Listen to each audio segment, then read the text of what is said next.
morning, everyone. We have a very special guest on the show today that we are just dying to bring out. Isn't that right, Alexandra? Yes, we are honored and privileged to have this person come out all the way from London to visit us.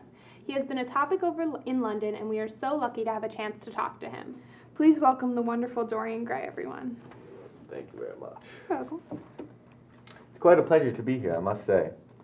We're happy to have you, Dorian. Now, we know you've had your fair share of scandalous rumors about you spreading through London. How do you feel about this? Well, in the past few years, I have done some things that I'm ashamed of. I have wrongfully severed the ties between good people and myself. Who are these people? Well, Sybil Vane was one of them. She was an actress who worked in London. I thought we were desperately in love. Her once phenomenal acting fell victim to her love for me. She claimed that those feelings of love she once acted on stage were not nearly as strong as those from me. But to be quite honest, I loved her acting more than I loved her, and it just didn't work out. Oh, of course. We heard about Sybil Vane's suicide a few years ago. Do you believe you had any influence on that? Yes, I do. I told her I wouldn't see her again after witnessing her acting. She killed herself later that night. That's terrible. I can only imagine the weight that has on someone. How did you deal with that, Dorian?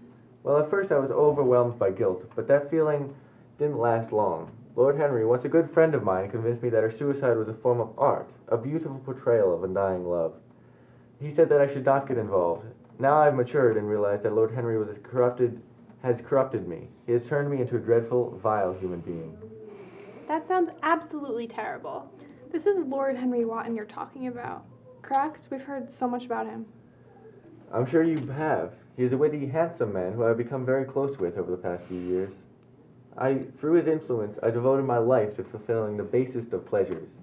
He also taught me to place value on youth and beauty above all else. Well, you have kept your youth, that is for sure. Yes, I have stayed youthful. But my soul is corrupt. There are things that I have done that have ruined me. What else other than Sybil's suicide? Well, Basil Hallward, the painter who painted my painting, is missing. While I would not like to comment on this, I just say that I have had an influence on this. I was in a fit of rage, and, well, I did something I regret. I also have people like Sybil's brother after me. He believes I ruined her. You seem like a very nice guy, Dorian.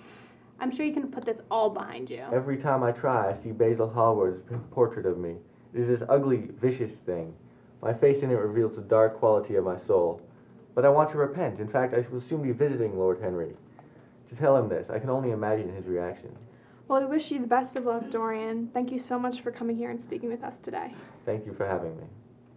Next up, we will talk to Dr. Shepard about the dangers of skin cancer and what sunscreens work best to protect yourself from the harmful UVA and UVB rays. And all this and more right after the quick break.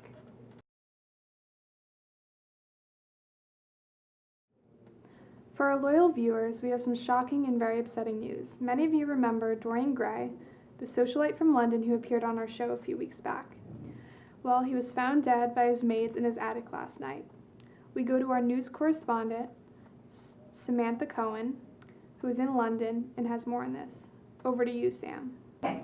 Thanks, Nicole. I'm over in London outside the flat of the late Dorian Gray. Mr. Gray was found by his maids last night with a knife plunged into his heart beside his infamous portrait. His maids reported that they heard a loud crash and quickly hurried upstairs. At first, they could not identify the body, but upon further examination, the rings on his hand matched the ones of Mr. Gray's. He was initially unrecognizable as he did not have his signature youthful appearance. In fact, his face was withered and wrinkled. He had a loathsome appearance. The funeral arrangements have not yet been made as this death was so sudden. Back to you, Alexandra. Thanks, Sam. How unfortunate London is to be struck with such a tragedy. Although Mr. Gray shuddered at the appearance of the portrait, in fact, this portrait was an exquisite work of art that will be celebrated in London for years to come.